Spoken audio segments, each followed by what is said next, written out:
The topics and opinions expressed in the following show are solely those of the hosts and their guests and not those of W4CY Radio, its employees, or affiliates. We make no recommendations or endorsements for radio show programs, services, or products mentioned on air or on our web. No liability, explicit or implied, shall be extended to W4CY Radio, its employees, or affiliates. Any questions or comments should be directed to those show hosts. Thank you for choosing W4CY Radio.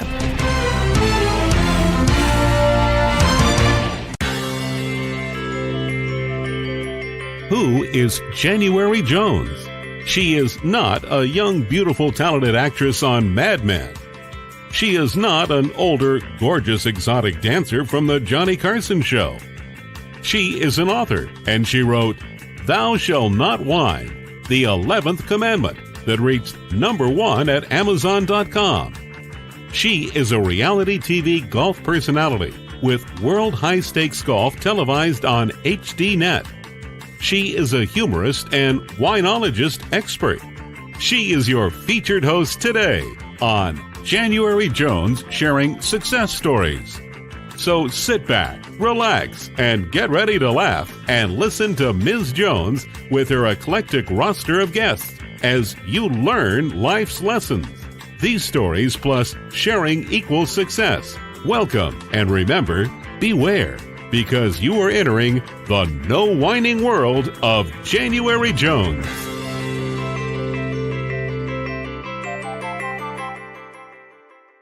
Hello, everyone. I hope you're having a wonderful day. I'm January Jones, and I'd like to welcome you to our podcast today. As many of you know, my new brand is the Glitter Granny, and I wear a different glitter hat every week. Today, I'm wearing my movie prediction critic hat, which is cranberry.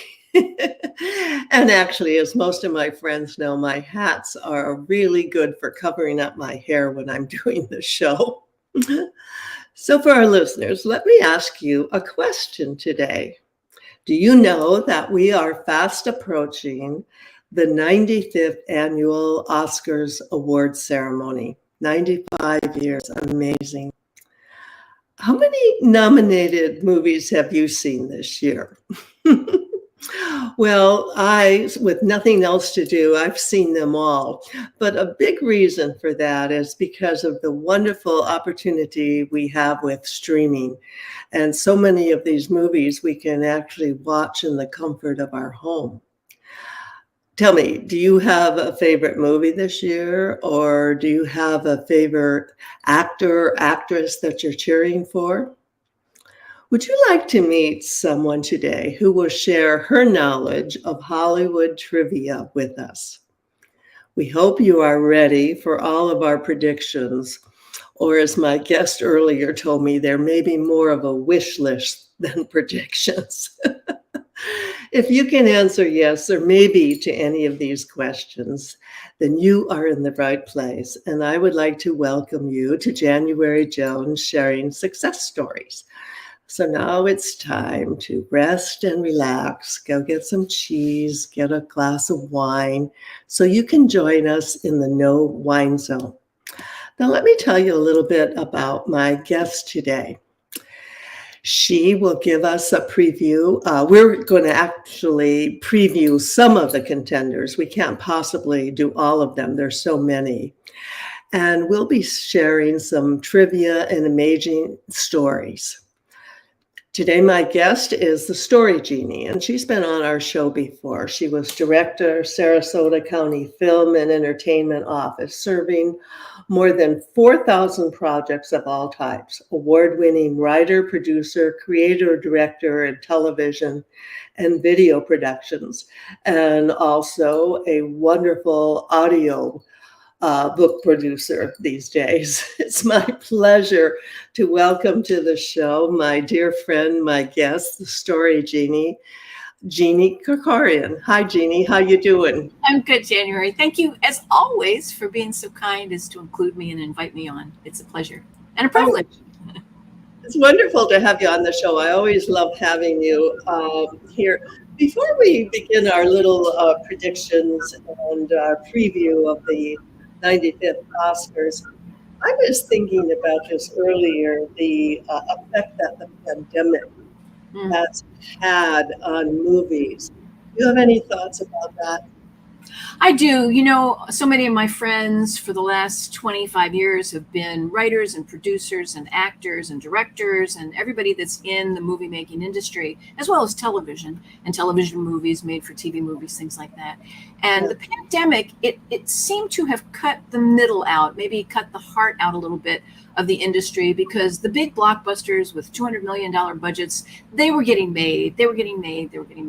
And the little bitty indie films that people do as passion projects, and they do them kind of on a credit card or out of the pocket of loving friends and relatives, a lot of those little ones got made. But some of the center of the industry, some of the mid-range, a little bit of indie, a little bit of outside the major studios, got lost in the shuffle because it was so very, very expensive to do anything of scope if you weren't a blockbuster tentpole kind of movie production.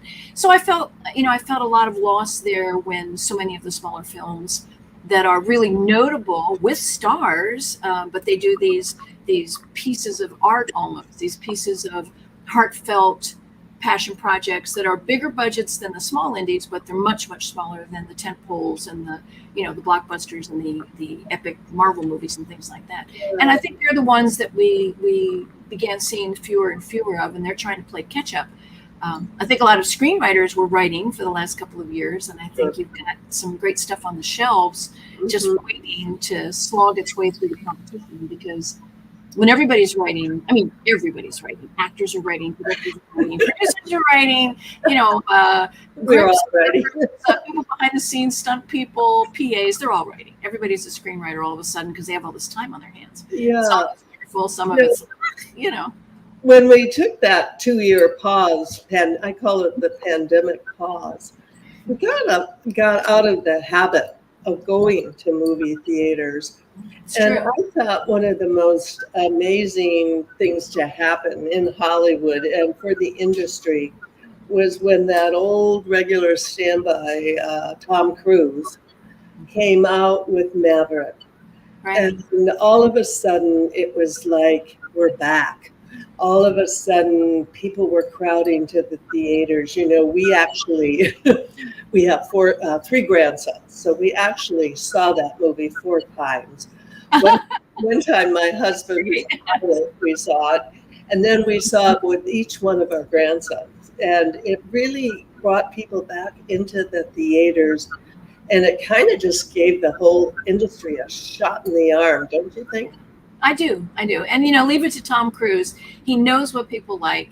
He knows what movies fit him. I mean, with very few exceptions. Let's not talk about Jack Reacher, but, most of the movies that he chooses for himself are just great fits. And he's such a fine actor. He crosses so many genres. He's done sci-fi. He's done comedy. He's done epic biographies. He's done historical pieces. He's done fantasy pieces. He's just done it all. And, that's the kind of actor who is truly a working actor. He's a superstar, but he's also the meat and potatoes of the industry. He is the core of the story that great writers write and the story that great directors direct, and a great actor like him that brings it to life. So for him to bring back and start with Maverick, which, just blew everybody out of the water in terms of effects and everything else. Well, he did a wonderful job. Our first category that we're going to talk about now is actually the best actor in a leading role. And I personally was disappointed when Tom Cruise's name didn't appear in this list. No. I felt that without him, the Maverick movie was, not Oh, gonna- sure. not And good. ironically, Maverick got nominated as one of the best pictures. So I don't know, how do you not nominate the actor? Yeah. That made it what it was. And Well, an interesting thing about this first category, all of these actors, for each one of them, this is the very first time that they've been nominated. So it's a very exciting category. And we have Austin Butler for Elvis, Colin Farrell, the Banshees of Inisherin. I don't know if I pronounced that right. Inisherin. Brendan Scots Fraser. would say Inisherin. Yes. Yeah. Inisherin, yes. Brendan Fraser for The Whale, and Paul Mescal for After Sun, and Bill Nighy for Living. I have seen 3 of the performances. I didn't see Bill Nighy in Living, but from what I've read, it was a performance of a lifetime. And he did, he won LAFCA, which is what, Los Angeles Film Critics Association, LAFCA, I always get it wrong. He won Best Actor, which is interesting. He was nominated for Golden Globes, Critics' Choice. I mean, he was nominated for a lot of things. And he did win, so he won the LAFCA. They recognized that. And he's such a lifetime actor. Everything from pirates to, pathos to pitiful characters to pompous, all those P words. Anyway, I'm so glad that he won the, LAFCA. That was his peers recognizing him. So. I think he could be a sentimental favor for a lot of people. But, the one who's in the running and talked about the most is Austin Butler. Right. And he did an incredible Elvis. Let's face it. He was just amazing. Yeah. Watching him do that role, he inhabited it. He made it his own. It was very hard watching that, not to think that you were really watching Elvis Presley. It was an incredible performance for him. I have a lot of friends in Tennessee too, and people that knew Elvis and had been to Sun Studios and things like that. And they said that, Austin really, really captured Elvis. He might not have been the greatest look-alike, but they didn't want to look alike. They wanted to feel alike. They wanted to think alike and speak alike, and capture the emotions. But I have to tell you, I got to speak up for my heartfelt favorite, who I don't think will win, and that's Brendan Fraser. I've almost never seen the kind of portrayal that he did with the kind of prosthetics, portraying a 600-pound man, and the heart and the soul and the personality of the character. I've never seen Brendan Fraser do anything better, and I've seen him do a lot of things I've liked, from silly things like The Mummy to, really very moving pieces. And I think for a number of years, Hollywood kind of had a little chip on the shoulder about him for a variety of reasons we won't go into, but that happens in Hollywood, And I would love to see Brendan Fraser walk away with Best Actor for The Whale. I would, but I don't think it'll happen. It's my heart, I'm marking it down for your vote. Well, I think actually that I do think Austin Butler will get it. If not Austin Butler, maybe Colin Farrell coming in, under the wire there, because that dark comedy, he was so masterful, and it was wonderful, and he's incredible. Too. He's a dark horse, that's for sure. He's a dark horse. I would say he's the third place, maybe. And the industry is bizarre. It could be people that you just never even expected kind of come out of left field. But those are I would love to get Brendan Fraser, see it with it, but I think that Austin's going to get it, Austin Butler for Elvis. And I think Colin Farrell's he's got a Okay, and I'm doing my sentimental vote for Bill Nighy. He's great. He's great. He's such he might be recognized, especially a man of his. And I know you're not supposed to talk about age, but he's a man who's been in the business a long, long time, and he has taken so many, many, many, many roles that are memorable. Sometimes Oscars are given or should be given for a career lifetime achievement when they're not nominated for a Lifetime Achievement Award, right? Yeah, he could get, if he doesn't get the Oscar, he should get a Lifetime Achievement down the road. Right now, we're going to take a break and hear about one of my books, Thou Shalt Not Whine, the 11th. One of my favorite books. Makes me laugh every time I read it. It's hilarious. We're going to hear about that right now. Lately, there's a whining epidemic in our world. People are even whining about whining. Are you sick and tired of listening to everyone whining all the time? So was January Jones, the author of Thou Shalt Not Whine, the 11th commandment that reached #1 at Amazon.com. Ms. Jones based her book on a survey of the top 10 things that people whine about at all ages and all stages of life. January is a success coach that can tell you how to help others. When you buy Thou Shalt Not Whine, the 11th commandment, you'll find out what people whine about and how to stop them from whining. This is the perfect gift book to give or get for any occasion. Thou Shall Not Whine was voted the best gift to be given anonymously for those special people in your life. Ms. Jones is an internationally known author in the style of Irma Bombeck, specializing in housewife humor with her book being published in Korea and China. You can find Thou Shall Not Whine at Amazon.com. Welcome back, and we're visiting with my guest, the Story Genie, Jeanne Corcoran. And Jeanne, let's talk a little bit about actresses in a leading role this year. We're talking about Cate Blanchett, Ana de Armas, Blonde, Andrea Riseborough, Leslie, Michelle Williams, The Fabelmans, Michelle Yeoh, Everything Everywhere All at Once. And this is an incredible category. The Michelle is the first Asian actress ever nominated in this category, and I think she's won several awards already. Cate Blanchett, what an amazing performance she gave us. Any thoughts you have on this category, dear? Well, I think it's definitely going to be Cate Blanchett and Michelle Yeoh duking it out. I think that they are the two top contenders. And it's anybody's guess. I think that Michelle Yeoh, for example, I hope I'm pronouncing her name right. Yeah. She has, again, what a pantheon of movies she has done, and characters ranging from sci-fi, again, to martial arts, to dramas, to historical things, to crazy fantasies. What a range! What an incredible performer! And I think she's even done a Tom Cruise movie or two in there. Many others, too many to name. And it's ironic, back when the Academy Awards started, they judged actresses and actors based on quantity of movies sometimes, where they'd do 2 or 3. And now they just have to do the best of the best movie and the best actress. So, I think Michelle Williams is kind of out of the running. Again, it's sort of just one of those Hollywood things. And Andrea Riseborough, I don't think she's well known enough. I think it's just, Ana de Armas for Blonde.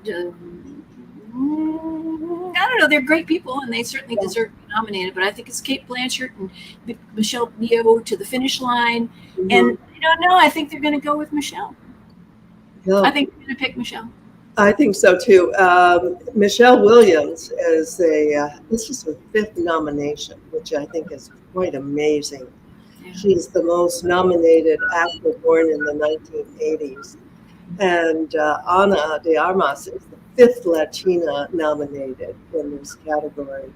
So it's wonderful to see that this category is opening wide up to different persons, different nationalities. But I think you're right.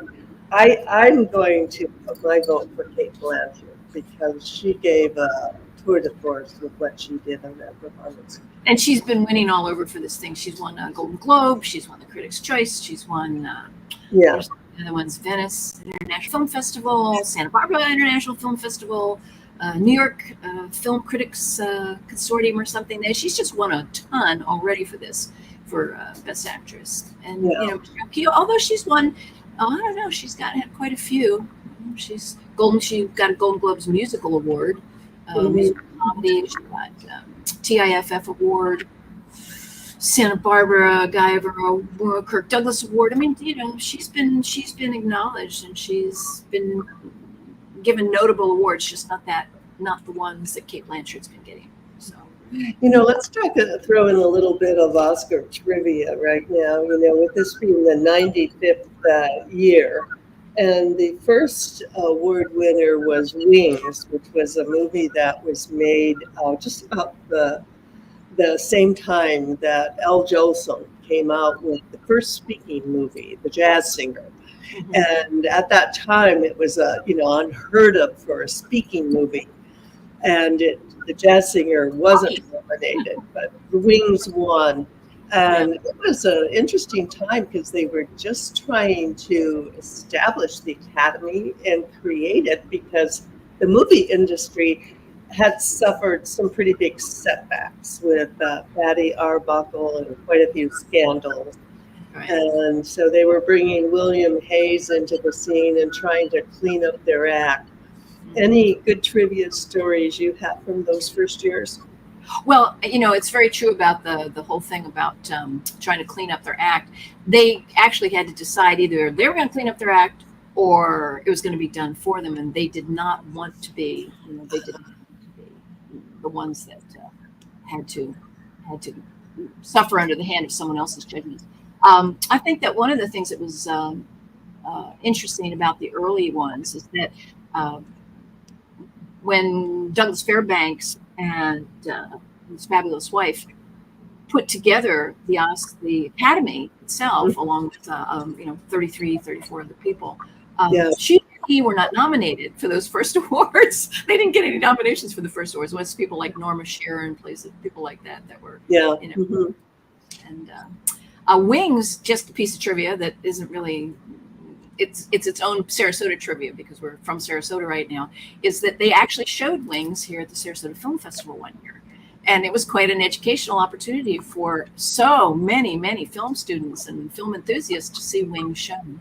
So that's kind of my little piece of trivia to throw that in. Okay, that's a very classic. And Mary Pickford and Douglas Fairbanks, I mean, they were really the wheels behind the whole machine. They got it going.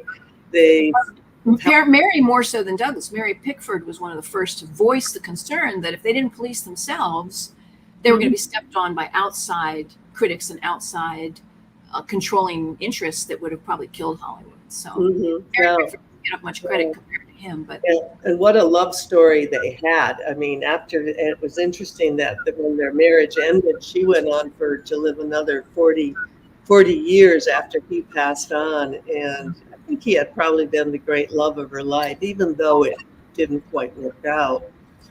I actually worked with one of their great-grandchildren, I believe it was, and he used to summer at Pick Fair, which was the family mansion and grounds and estate for Mary Pickford and Douglas Fairbanks. So Pick Fair. Another little trivia that doesn't have much to do with the Oscars, but it's kind of a cute fact. Okay, let's talk about actors in a supporting role. We have Brendan Gleeson from the Banshees, and I'll let you pronounce the next name.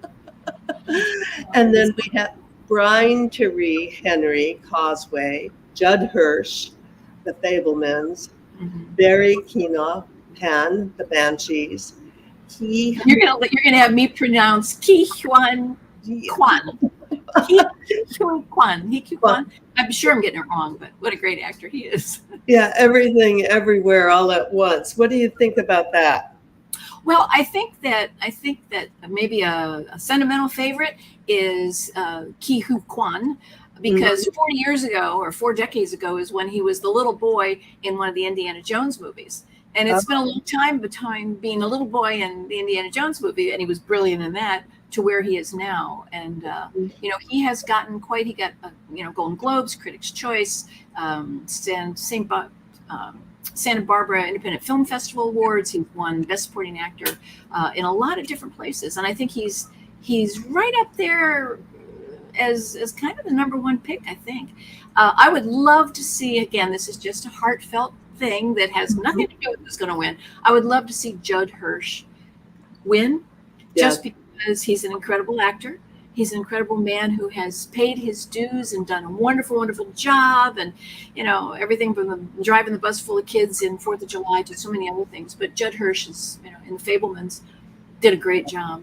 And I think it's just a sentimental thing for me. But I think that, I don't know, Brendan Gleeson, maybe, for the Banshees of Inisherin. I don't know, Inisherin? Or am I mispronouncing it now? I think he's got a good shot. But I think Keoghan Kwan is, I think he's going to take it. Yeah, and interesting, Hirsch this year also breaks Henry Fonda's record for the longest gap between nominations. I didn't know that. That's 42 years since he was last nominated. Wow, that's crazy. Talk about a long time working actor. And having Brendan and Barry kind of both from the same film, in my opinion, I think that kind of cancels them out. Yeah, maybe. I think they could probably split some votes on that. Yeah, they could definitely split some votes. That's true. Right now, we're going to hear about a new book, new audio book. It's been 60 years since the Kennedy assassination. And right now, Jeanne has narrated Oh No, Jackie O. The Unspeakable is Spoken, and it is now available in audio. And it's updated. You've done a lot of updating. Let me ask you a question. Are you still wondering who killed Kennedy? Over 50 years later, the assassination is still a mystery. It is unfinished business for our country. Now, get ready for a theory that you've never heard before, but will make more sense than any other conspiracy theory that you've ever heard in the past. January Jones speaks the unspeakable in her book, Jackie, Ari, and Jack, The Tragic Love Triangle, connecting Jackie and Aristotle Onassis romantically prior to JFK's assassination. Did you know that Ari was Jackie's guest in the White House during the JFK funeral? He was the only non-family member who was invited by Jackie to stay there during the funeral. Aristotle Onassis was one of the wealthiest men in the world, with the means, the motive, and the money to order an assassination that was the perfect crime of the last century. Ari needed class, and Jackie needed cash. They were perfect for each other. Now, what is Camelot? It is but another tragic love triangle. Jackie, Ari, and Jack is available at JanuaryJones.com, Amazon.com, and audiobooks.com, read by Ms. Jones.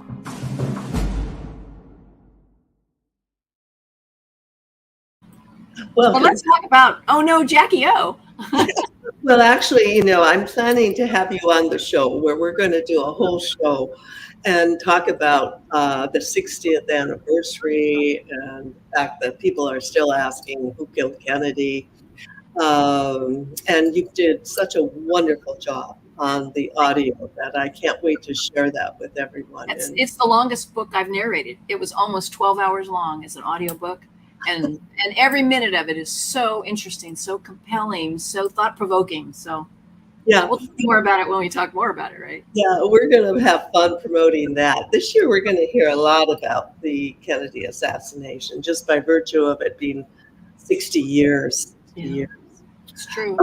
Yeah. Now let's talk about actress in a supporting role. Angela Bassett, she was in Black Panther, Kawanda Forever. Hong Chow, the whale. Oh, she was wonderful. Mary Condon, The Banshees. Jamie Lee Curtis, Everything Everywhere All at Once. And Stephanie Hsu, Everything Everywhere All at Once. So again, you have two people from the same movie nominated and competing against each other, which is a possible thing that might split both. What do you think about that? Well, since Jamie Lee Curtis has never been nominated before, she's my heartfelt favorite. But I have to say, Angela Bassett killed it. She was so good. She took a movie, a Marvel movie, which was a great movie, but it's a Marvel movie. It's a big action effects, $200 million whatever, and she in Wakanda Forever, she really found a heart of her character that had substance, that was substantial and meaningful, and she was excellent. She did an excellent job. But I would love to see Jamie Lee Curtis get it. There are no weak links in those nominations for the Best Supporting Actresses. I think Hong Chow in The Whale, fabulous, just fabulous. And Stephanie Hsu in Everywhere All at Once. I don't think she can really overcome Jamie Lee Curtis, but maybe different roles, different. Yeah. Carrie Condon was great in The Banshees. I think he had a really strong field, but I think it's going to come down to Jamie Lee Curtis or Angela Bassett. That's just mine. Yeah, I think everyone kind of is leaning that way. Angela Bassett is the fourth Black actress to receive multiple Oscar nominations. As trivia, she joins Whoopi Goldberg, Viola Davis, and Octavia Spencer to have multiple nominations. Now, as Jamie Lee Curtis, who seems to be everyone's favorite, she joins Laura Dern and Lisa Minnelli as the only actress to be Oscar nominated after both of her parents were. And she holds the record of the gap between those happening at 60 years. Wow, it's just crazy. So you could. She looks great. She's an inspiration to people over 60. And you could really say, it'll be a career award plus a wonderful role that she played if she receives it. And she pretty much is everyone's favorite at this point. They showed when they had the Oscar luncheon and they all got there. Between her and Tom Cruise, it was hard to pick who was the biggest celebrity at the event. Everyone was very happy for her, very happy for her. Yeah, wow. Now, let's just talk briefly about the directors. And we know Steven Spielberg is in this category. And we have it's a very competitive thing is in this category. And whenever Steven Spielberg's in anything, you almost automatically think he's got a shot at it. What do you think?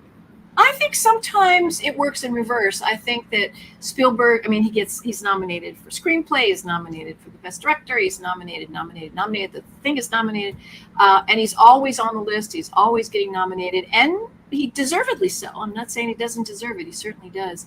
How many people has he provided memorable entertainment to of every kind of quality imaginable for decades and decades? He deserves everything he's nominated for and everything he wins. But sometimes I think that there is a kind of a pushback about, he's not winning, he's not enough. Let's give it to somebody else. Let's not vote for the predictable vote. And you might see Daniel Kwan and Daniel Scheinert. I mean, for everything, you might see Daniel Corcoran and Daniel Scheinert pull this out. The Fabelmans, there's a sentimental favorite, I think, in that movie. I think the movie was a beautiful thing, and I don't know, Martin McDonagh and the Banshees. Just Todd Feld. You're up against quite a roster of power directors, and I think it will come down to either the two Daniels, Daniel Kwan and Daniel Scheinert, or Steven Spielberg. Just my humble opinion. But I kind of hope it goes to the lesser known, first time out of the gate guys. Oh, yeah. Yeah, that's always fun to see that. That's always so exciting. Although I'm a huge Spielberg fan. Yeah, before we close out as we're ending, let's switch on to talking about Best Pictures. And I am happy to say I was able to see all of them this year. Thanks to Apple TV, Prime, Netflix. Streaming was a wonderful gift to everyone who's older and retired. All Out Quiet on the Western Front. Now, this was an interesting movie to me because of it being shown from the German perspective of right. And we usually don't get that perspective. And it was quite an amazing movie. But don't you think that will get the International Feature Film Award Oscar? Yeah. I think it'll get the International Feature Film Award Oscar. So I don't think it will be a real contender for the Best Picture. I mean, I could be wrong. It could get two, but I kind of don't think so. Mm-hmm. So I'm thinking that I think we're going to see some surprises. I think the Best Picture is really going to be a surprise. It may end up, when you look at Triangle of Sadness of all things, it won at Cannes. I don't know. And then Elvis, I got to say, they did an incredible job with that. And who would think that a movie entitled Elvis would get Best Picture? But it certainly has all the earmarks that would qualify it for a Best Picture. Yeah. And The Fabelmans, again, very, very heartfelt favorite for many people, but I don't think it will be picked for Best Picture. And Everything Everywhere All at Once. Wonderful people in it, wonderful actors. They've all done such great jobs in it. I think that the directors may get it because it was just one heck of an oddball, unusual Artistic. sci-fi artistic work of wonder. And I mean, that's really what it was, an artistic work of wonder. And if they get Best Director, but I don't know that it's going to get Best Picture. I just don't think, I don't know. Yeah. The broad spectrum appeal. Maverick would be a total surprise to everybody. Is it Maverick nominated? Yeah. Oh, it is. Yeah. And Maverick is surprising. as I said earlier, I think the whole industry owes Maverick. Thank you. Yeah. Thank you, because people finally came out of their homes, and everyone put their mask on, and everyone went to the theater, and it really was the big draw. And what I liked about it is that it appealed to entire families. It was, went the whole spectrum from, young kids in their teens to older retired people. It was a really, and the technical aspects of that movie. Cinematography has got to be up for, I know it's nominated for an Academy Award, so we'll see. We'll see. I wanted to, you mentioned something about Cate Blanchett earlier, and I meant to throw it in, and it just jumped out of my head. Cate Blanchett is the only actress that has won an Oscar for playing an Oscar nominee, and that was for Which one was that? It was for playing Katharine Hepburn in The Aviator. So she's one of the only Oscar-winning actresses that won an Oscar for playing an Oscar-winning actress. Oh, that I like that. I throw that out there. Yeah. That's good trivia. Oscar trivia. That's Right now, we're going to take a break and hear about some priceless personalities who have been on the show in the past with me.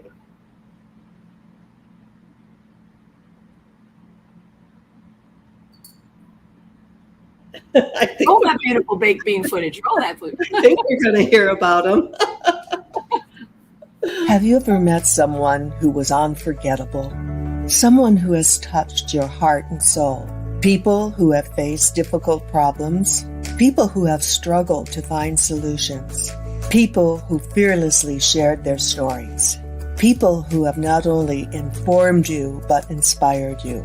People who have priceless personalities? I have been fortunate to host an internet radio talk show called January Jones Sharing Success Stories, and it has been my privilege to interview hundreds of guests. My guests have shared their stories, their struggles, their secrets, and their successes in their own words. In this book, we're talking about people dealing with problems such as incest, molestation, runaway kids, child abuse, drug abuse, polygamy, unemployment, scandal, and starting over. Then there are my guests dealing with difficult physical struggles such as blindness, cancer, and birth defects that are beyond traumatic. My guests have all been exciting, eclectic, and energizing. They have amazed, amused, and even astonished me. I have adored getting to meet them, and I adore sharing them with you.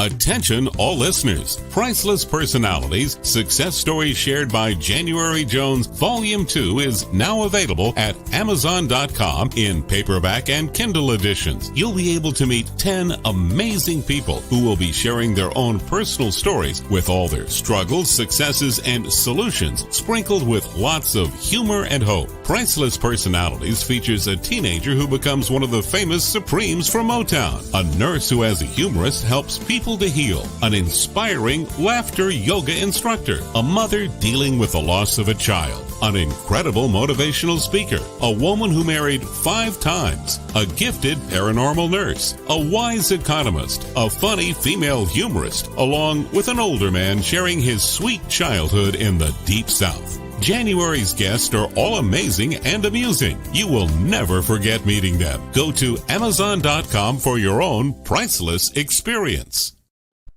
Welcome back with the Story Genie, and we're having a fun time talking about the 25th Oscar Academy Awards that are coming up March 12th next month. We're all excited about it. Jeannie, we talked about some of the Best Picture nominations. I thought that I really, really liked Avatar. But you know what? I kind of got the feeling like it was same old, same old. We had already seen it. Well, it's funny. I like The Way of Water. I've been waiting a long time for the Avatar, follow-ups. Everybody's been waiting a long time for it. And I thought it was beautiful, and it was beautifully shot. And of course, the special effects and the CGI is so amazing. And you just fall right into believing those are real people. Those are real blue people doing, I mean, it's so well done. But I kind of chuckled when I was watching it because it felt like there were some homage to myself kind of moments by James Cameron when when that one boat is flooded and it's over on its side and people are running in the bulkheads and the water's rushing in. It was like, oh, it's a little homage to Titanic. And then there were other little moments throughout it that felt, it just felt kind of, I don't know. I liked it. I admired it. It was a beautiful thing. But I don't know that it was Best Picture material. It was probably Best Special Effects material. Wow. For sure. There should be some Oscars for it. That's no doubt. But I don't think Best Picture. Now let's go back to the Banshees. And I'm a great fan of Colin Farrell. And what an intimate, small movie it was. It was a very touching, personal movie. What a story. And dark comedy is hard to pull off. Dark comedy is very hard. Comedy's harder than drama anyway. And when you make a dark comedy with a underbelly, it's those are three of the best Irish actors I think we will ever see. And to have all three of them together in one movie, what an amazing project that was. And you're talking to a Corcoran, so you don't have to convince me. Now, just briefly about Everything Everywhere. After I watched it, it was incredible. I mean, that's all you can say. And it was totally artistic. But after I was watching it, I was just like befuddled at the end because they kind of threw so much at you. Yeah, it was a little bit, I don't know. Confusing. Yeah, it was just overwhelmingly and maybe needlessly complicated. Yeah. Yeah, I kind of overlayered, perhaps is the word, overlayered. The one that I thought was a really personal, sweet movie too was The Fabelmans and Stevens. Oh, definitely. I mean, this is a love song to his mother, and what a incredible movie. And he basically said in one of his interviews that this is the movie he's waited all his life to do. And it is incredibly personal. For him to put this on the screen was quite an amazing thing to happen. Warts and all, as they say, right? Yeah. He really laid it out there for everyone. And I think I'm glad that he was nominated for Best Picture, but it's just an exquisite part of his portfolio. And it may win. I mean, you just don't know till you know. Yeah. And you can analyze it all, 27 days from yesterday, and I don't know. Yeah. Of course, we already talked about Maverick and what an incredible monster movie it turned out to be. And I don't think it quite made as much money as Avatar, but it was pretty close. We watched last night The Triangle of Sadness. And I don't know, have you been able to see that? I've seen trailers and clips, but I haven't seen the movie. Yeah, and it was another one. I think that one went over my head. And I think over the head ones and ones that are too multi-layered and too confusing at the end and make you kind of scratch your head and go, what? Yeah. That's the ending? What? I don't think they can be the best movie. I may be wrong. And they advertised it as dark comedy, which is very I don't know if I would. Yeah, I don't know if I would. Very difficult to pull off, and it wasn't so committed to me. Oh, but Ken loved it, so there you go. You get that golden palm. Yeah. But One movie that I just have to share with everyone that I really was so impressed was Women Talking. And that movie was about four women during World War One and their stories, and an incredible tour de force for all of the actresses. I'm surprised that actually one of the actresses from that, they weren't nominated for Best Actress, which surprises me. Yeah, they weren't. So, no.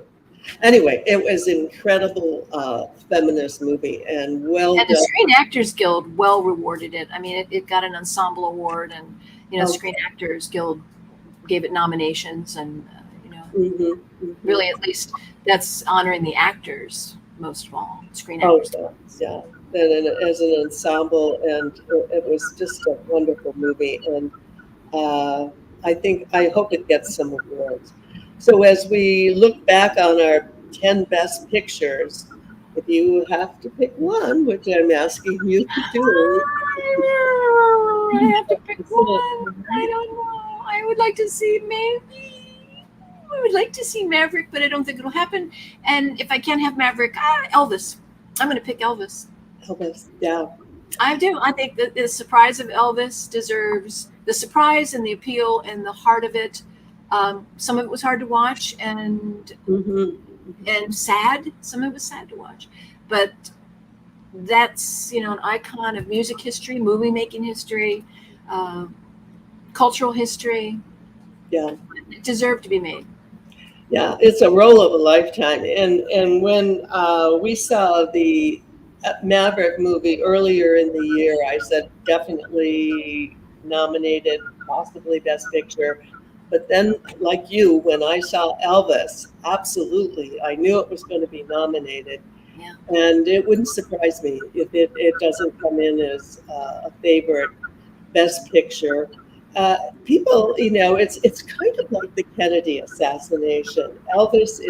People are fascinated about his story, his life, his talent, and then of course with the sad loss of his daughter just right after the movie's premiere, it just kind of pushed it right to the forefront. And what a incredible performance this young man did. I heard an interview. He devoted 2 to 3 years of his life to that role. Wow. Well, it showed. Yeah. It showed. The work that he did showed. Yeah. Although I still got to say, Brendan Fraser, that was the work of his lifetime. Oh, yeah, that was another one. And the thought of putting the prosthetics were so realistic. You truly, knew he was that heavy. But then to think about him wearing these costumes, 600 pounds or something? Wow. Talk about giving your all for a role. He really did. And sacrificing all your ego. No ego, no vanity. It's all swept away, just swept away in the truth of the character and the commitment to the character. So I have a special soft spot for Brendan Fraser. I do too. We all do.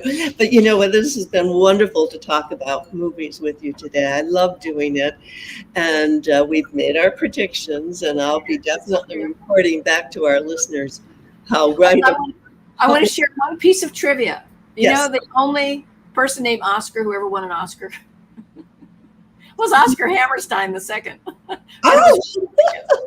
He's the only Oscar to ever win an Oscar for Best Original Song. Yeah. Okay, I like that. Someone else told me that Betty Davis once said that the Oscar statue reminded of her uncle Oscar. One of the things. Who knows? Could have been. You never know. Yeah. Oscar Hammerstein won 2 Oscars for his music. Yeah. It's always an Oscar. It's always fun to talk movies with you, Jeannie. And everyone, be sure to check out the Story Genie's website. And I hope you've enjoyed our time together. We've tried to be informative and we've tried to inspire you today. My upcoming guests will all be eclectic, exciting, and energizing, just like Jeannie was today. My 80-year-old thought for the day. This is a big one. I woke up this morning determined to eat less, drink less, and then even start exercising. But that was 8 hours ago when I was much younger and full of hope.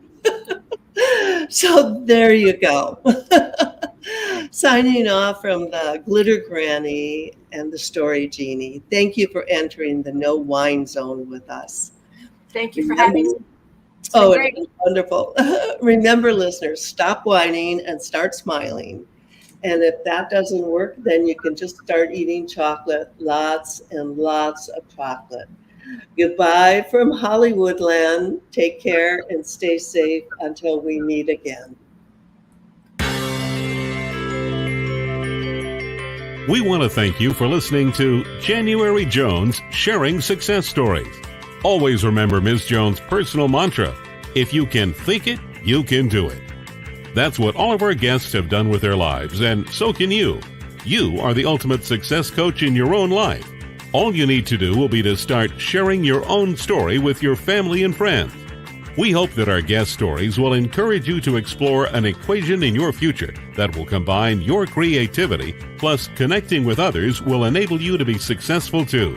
Always remember, your passion plus your purpose will equal prosperity as you explore the wonderful world of January Jones.